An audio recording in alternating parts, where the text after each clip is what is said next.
Good morning, everybody. It is your Thursday chit chat. We are going to talk about our TikToks of the week. But before we get to that, what's new with you? I didn't know you were going to ask me that. Probably nothing. What's new? Nothing. Nothing. Do you Laura decorate brought the home house? a really nice painting. Did you see the Facebook picture of? I She's saw it. so good. Did she draw that and then She paint it? painted it. Yeah, she drew it and painted it on canvas. Is It she was somebody that can look at a picture and like duplicate it very clearly? yeah, I don't know what the process was. She did that in art class. Yeah. But it was she's really into The Simpsons right now, and so she like painted this picture of Mr. Burns with like his little thing that says like excellent. But it was so good. That is not from me. She does not get that from me. If I'm gonna draw a person, it's gonna most likely be like a stick figure. Right. I don't have that capability. So it's really cool to see that she kind of excels in art and stuff. So I was really proud of that picture. That's awesome. Last night I went and watched Walker work at his restaurant. He works at a farm to table type of restaurant, like I would probably love it. completely organic, everything. And it was just like we were eating, and it was my mom, Walker's partner, Isaiah, and myself, and it was just like we were eating and we are like, this is what food really is supposed to taste like. Yeah, like unprocessed. Yes, I was eating broccoli, and it was like, this is what broccoli really tastes like. Not, I don't know. It was we eat broccoli all the time here, but this was like straight from the farm, literally farm to table. And then we had this creme brulee. Ooh, they made homemade marshmallows. Wow, cool. So good. So nice. good. I did make the green bean casserole. I can't add red pepper flakes because the people I live with cannot handle spice. I love it. I love spicy food. They can't deal with it. So I didn't add that, but I think it did taste better. I think I was just under seasoning it, and it was just yeah, you gotta over season. And plus, before we did red pepper flake, we did garlic salt, garlic powder, or garlic salt. Okay. Yeah, whichever. I mean, I think those are like, I didn't add that, but that's a good idea. It kind of just gives a little bit of kick. So, all right, well, let's dive in. We are going to talk about our TikToks of the week. As you guys know, we come on every week and kind of just rehash TikToks that we think need a little bit more discussion, or ones that we saw got a lot of discussion. And we just love to like keep the conversation going. So why don't you go first? What was, because I love yours that you're getting ready to share, because I guarantee when people watch that TikTok of yours, there were people going, ooh, shit, sister, like you hit the fucking mark. It was sent to lots of people. It was shared. Yep. So my TikTok was red flags on a wedding day. And I would love to hear the feedback on this. And there was a bunch of them in there, and a couple were when the couple does everything that their family wants them to do, but nothing that they wanted to do as a couple. Like that's a red flag to me. Let's talk about that one. I think that's a sign of you don't care enough about your wedding, that you let your family members kind of run the show and dictate for you. Or just they have too much control, and then that will kind of start showing carry over in the relationship. That's not good. Another one is when the bride or groom is drunk before the wedding even fucking starts, before they even get there. That's a red flag to me. I would be livid, fucking pissed. I mean, to me, okay, you want to have a couple beers to like, ease off the tension of having to stand in front of a whole bunch of people because you're nervous about that. Okay, do a couple shots and we're good. Get warmed up a little bit. But to be shit-faced, whoo, heads would roll. Heads would roll, as the queen would say.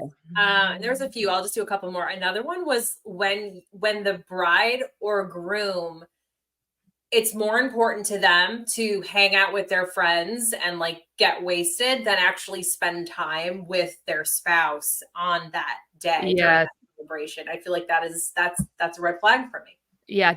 So did you see the TikTok the other day? I think it's newer, that just came out. It was of a groom standing up at the front of the altar, and it said nobody saw this coming, and it's his wife does a voiceover the whole church, or the whole wherever it was at. I don't even know if it was in a church, but she comes over the whole PA system as the whole crowd of people are sitting in the pews or chairs, whatever.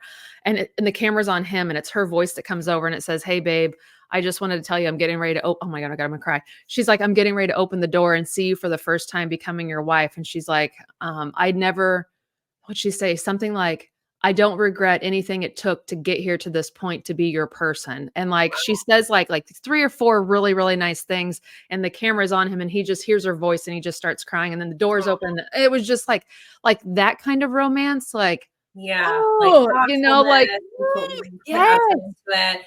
And him showing emotion of hearing her voice, he was like, he goes, "This isn't fair." And like he just starts getting really emotional. Yeah, That that's really kind of cute. that kind of just like thoughtfulness. Like you could just tell those 2 people were each other's best friends. Like Yeah, it was just you could feel it in watching them. yeah. As she's walking down the aisle, she's like, "I love you." And he's like, "I love you too." And Aw, like, oh, it was just like, I want that person. I want a yeah. person that's gonna be like, And doesn't for care who's any of watching. you watching too, yes, like any red flags, put them in there. What red flags did you miss, or what red flags do you see at other weddings? I want to hear about it. So then this is the biggest one for me, and I will die on this hill. Is the violent smashing of cake in the face to a partner who like didn't expect it, or like clearly did not want that to happen and is upset that their fucking Yes. hundreds of dollars of makeup and hair are ruined. They have stains on their goddamn dress. Oh god, I'd be pissed. That is not a good sign. That's all I'm gonna say. Not a good sign. 5 red flags for me on that one. That's I would not, if I were ever witnessing that, I would immediately be like, yep, I that mean, couple's not gonna make it, the or they're gonna people have a that really unhealthy relationship. yeah, the people that like full on tackle each other and like are like stiff arming and like trying to smear with the other hand, like, If you're both into ugh. that, I guess, whatever. Like it's not a judgment thing. Like if you both are loving it, fine. But when one partner clearly is not appreciating that happening and the other one is doing it anyway Yeah. because it's entertaining to them, or like whatever their reason, that is not good. Yeah. Somebody put the whole day was a big so was mine. The whole day. Yeah, me too. The fact that I Totally. eloped, that's a huge red flag. The fact that I got talked into this, I'll never forget, like, when he said, "Hey, let's get married." I'd only been dating him for 60 days. Okay, red flag number 1. Um, red flag number 1 was meeting him, but that's a whole nother conversation. But anyways, he took his old wedding ring to the jewelry store. This is how chivalry was not even existing in my relationship. Took his wedding ring that had diamonds in it from his first marriage to his first wife, took me to the jewelry store with him, told the jeweler, "I want something for her that this covers." So I got like this Oh, silver ring with like this like tink speck of a diamond in it as right. my and I was with him and he's like there was no me picking it out. He was like, "I'm only show her things that are in this category of whatever I can get for this, I know, his wedding ring." So that was like and I for some reason I look back on that and think, okay, he was being smart that we weren't going to be, starting this relationship in debt. I don't even know what I was thinking. I Yeah. wasn't thinking apparently. But then we eloped, on a Tuesday night, rode a motorcycle to a park, gotten, married with one witness, and then went, to a restaurant, had dinner, and we went home. Like that was not the wedding I'd envisioned as a child. Like I no part of it. I wasn't in a dress. I was in a Old Navy fleece with Old Navy jeans on and like tennis shoes. Like it just wasn't picturesque at all. And like as soon as it happened and I got home and I told my parents on the phone, that's when I knew. I knew like all the red flags were just like being thrown right in my face as I was sitting there in that living room, hearing my mom's voice, hearing my dad cry. Like I was just like, "Oh shit. Like what did I just do?" But I was, I couldn't go back. So it was like, "I'm Yeah. okay with this decision." It was just so many red flags. And Me and too. looking back on it, he just talked me into all of it. Like, "Don't Mhm. tell your parents, like they're not gonna understand our love. They're not gonna understand, the need for us to get together." And now looking back on it, he only wanted to marry me so that I could help him get his first son back. Like I fell for that one hook, line, and sinker, that he would have a wife and a home, Yeah, and it look was more just like stable. yeah, and he talked me into how wonderful I'd be as a mom and all these things, and I just Which was you like, are. "Oh, woe But is yeah, I me." totally played Yeah, you on that one. Yeah, yeah. I had tons of red flags. We never even there was no proposal. It was just we like Yep. had a conversation and we Yeah. were like, okay, Mhm. let's get married. And then 8 weeks later, we got married. Yep. Also, he was very religious. I am not. I thought that would be fine. But I was so pissed So that I funny had to every get time you married in say that. church and like Uh-huh. have 2 different priests, and the ceremony was in a different fucking language because I, he was Armenian. So the whole ceremony, I didn't even understand. I didn't even know what they're saying. Know that? Are you kidding me? And I had to go to, so he's Catholic. So I had to go to those like counseling sessions or whatever with the priest beforehand. And the priest literally said to my face, "You are the most unhappy bride I've ever seen." And it was because I was just pissed that I had to do all of it. And it felt so just like it wasn't me at all. Right. Yeah. And then waiting in the limo before I even walked in that church, my heart literally was going to like explode out of my chest. Like I was so nervous and uneasy. And it is just so, so different than how I felt marrying my now husband, David. Like that day was I was just calm and I was happy and just excited about the day. And it was just so easy. And I just look back at all of that and how I felt. And there was just so many red flags to me, but same thing. Well, all these people put money into this. All these people showed up. They're all here waiting for me. Like I had people fly from New York. I was getting married in California. They like flew there. I mean, all of these people were involved. So I felt like, well, I can't let people down. And I mean, what else am I going to do? And then you push through. And the very next day, I woke up and I was just like, so did I. I woke up with like, and I got my ass chewed the very next day by him. And it was about something so stupid.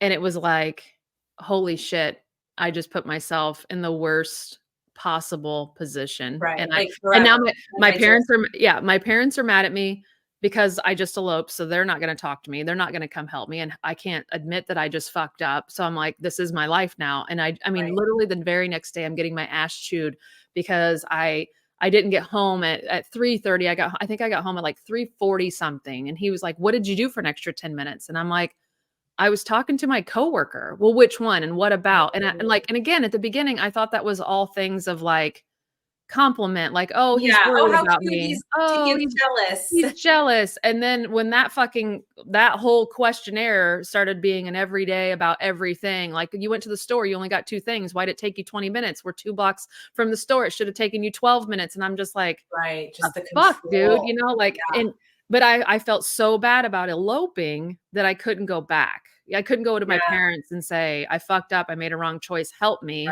You know, and then you got pregnant and then it's like, okay, now I gotta stay. And it was just like, but that whole feeling of like, why did I not listen to myself? I was so into pleasing him of like, I need to help him get custody of his son. I need to help him. I could do this to the house, this to the house. I could be here for him. I could be making meals. I felt like I could help him and fix him and make him a better dad so easily. And that's why I did it. I don't know that I was ever in love with him. I was such a common story is like, because especially when we're like an empath or we're somebody who just has that compassion, we hear their sob story because they're always the victim. And we think, oh, well, they just need more love. They just need me. I can fix them. I can help them. I can show them the way. I can do this for them and they'll change and they'll see that, you know, and it never works that way. It doesn't ever work. Nope. But so here's one thing that happened the other day. And like, this is why my third husband is my favorite. He's my favorite one. I hope so. He just does things that are just so sweet. So I had come home from a networking meeting late the other night, and I don't go to gas stations at night by myself. It's like one of the most dangerous places that a woman could go to. So I just don't do it. So I came home, and so I had like half a tank. No, not half a tank. Like half a mile left on my gas, right?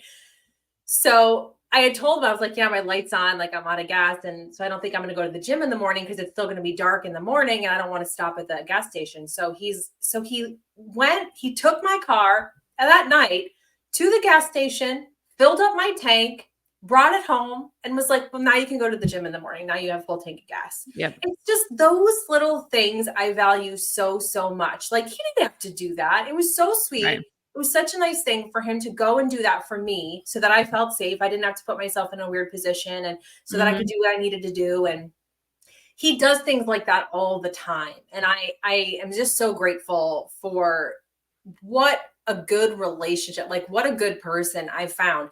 And so if you're going through a divorce, you guys, or if you're healing and like, you're like, I'm going to be alone forever, or like good people, all the good guys are taken, good people. it's not true. Like Right. these people still do exist. You can find somebody who's just such a good human and will respect you and value you and show you how much they care about you and love you. Yeah. Those people are out there. Yeah, and I think the big part of, and we've talked about this a lot as to how we found people like this, is that we got right with ourselves first. Like, Totally. That's you the only know, we didn't go seeking, you went seeking somebody as soon as you got divorced, you went and found somebody else. But then yeah, in between the second and third husband, you did a lot of soul searching, a lot of reinventing yourself, figuring out how you tick, why you tick, what you needed out of a partner. And I think too many of us, when we get married young, we think, okay, this person fits the protocol. Okay, good yeah, looking, has a job, we're gonna end up having the fence and the dog and the 2 kids and we'll be good. And you don't think about personality traits. You don't think about, okay, is this person the oldest in their family, the youngest in their family? What kind of learning style do they have? What is their love language? Like, I was talking with Walker and Isaiah last night, and we were talking about future jobs because they're young, and we were talking to the boys about, or the men, about, you got to really find a job that fulfills your type of learning and your type of, the way you think, and don't go into just a cubicle job. If you're one of those people that can't just be part of it, you got to see the whole big process of the part of it. yeah. And so we were talking about how important that is, that's why people get into jobs or relationships that they're absolutely fucking miserable, because they're not fitting something of how their own body and brain works. Like, you Yes. really Or have they're to. like telling themselves there's something wrong with them, or Yes, they're right. they're Yeah, like finding reasons to dismiss how they really feel right. instead of just owning it and Owning be like, how, no, this yeah, isn't the right fit for me. right. I mean, like, so if you're matched up with somebody that doesn't, like, love music, and you're like obsessed with it, and every time you turn it on, they turn it off.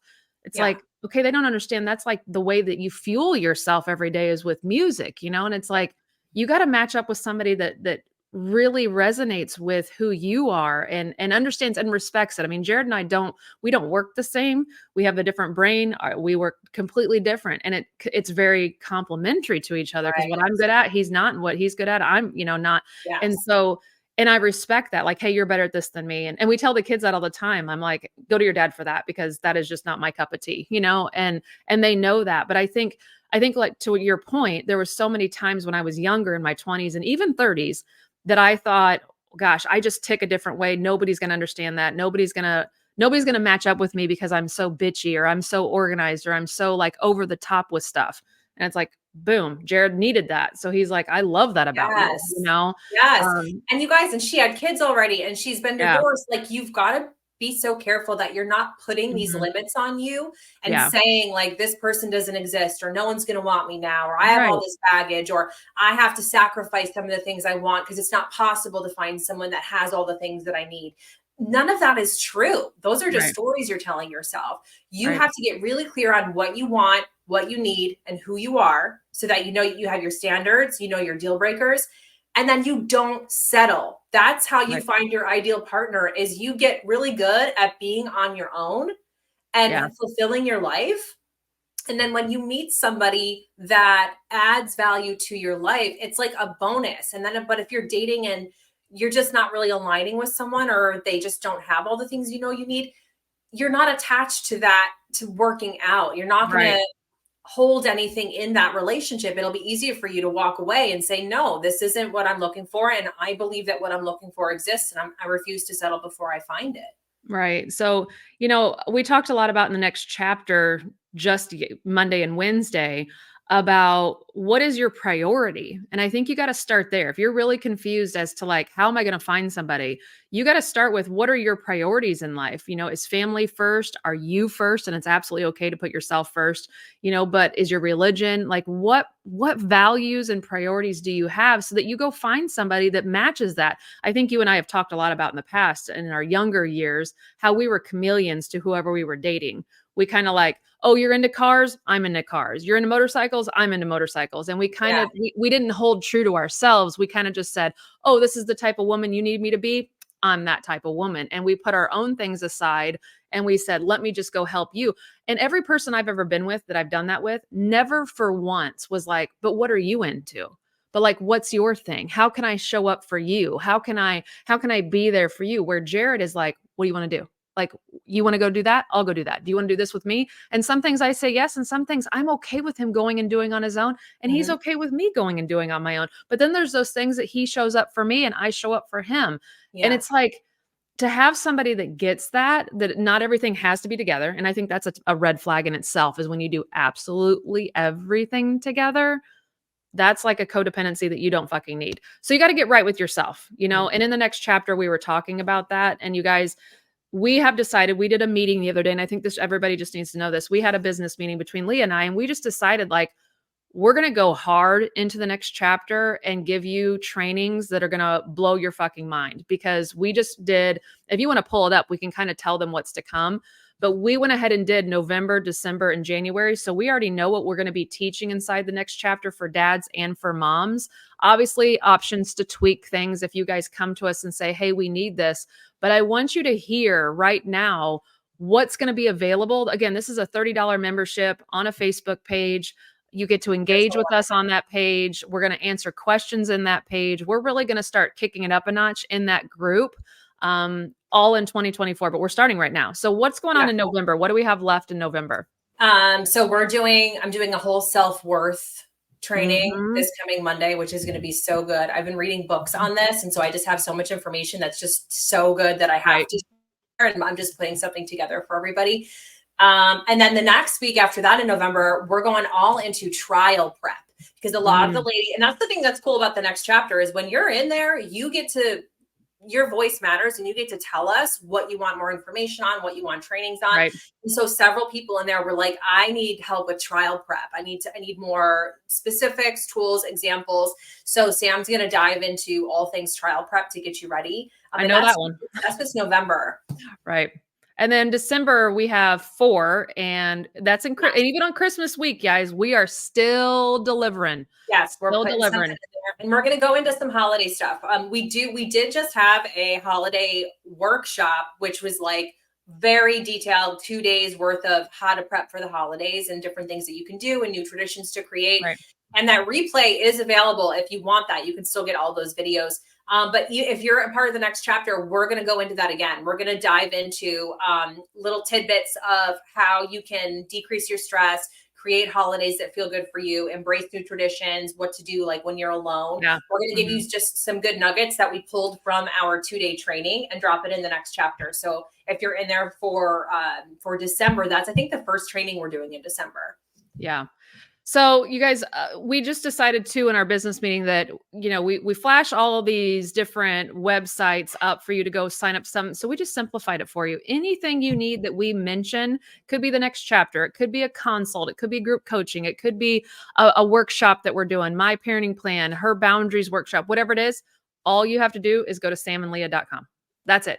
Go right there. Everything you need. My private website is on there. Leah's private website is on there, and everything that we do together right there. So I challenge you to give yourself a holiday gift and go there, figure out what it is you need, and just dabble around. We have free products in there. We have paid products in there. Like, you have access to us, especially inside the next chapter. So here's what we're going to do. For those of you that are in the next chapter, this is like kind of a spoiler alert for what your Christmas present is.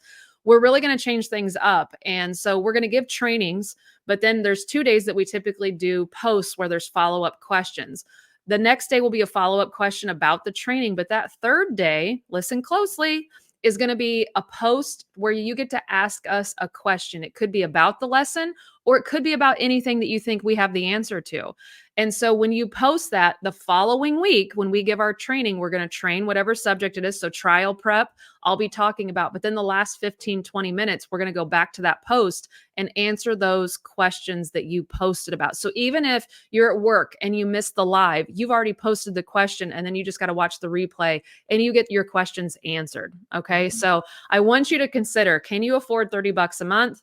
I think you probably can if you're anything like me, and you can just stop buying your Dunkin' and your fucking Amazon, you know, cut down just a little bit, and you can get that $30 because these are hour-long trainings. I mean, we're training and then Q&A, training and Q&A. So for $30, you're guaranteed 4 trainings, sometimes 5.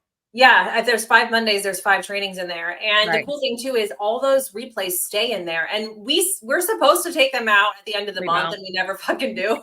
So We don't. it's over $30. You get in there and you might get 2 months worth of training. Like all those videos are still in there. They're just stored in that group. So it's awesome. I mean, there's so Right. much information in there. Right. So if you guys have found this helpful, give it a follow, give it a like, and we're going to go from there.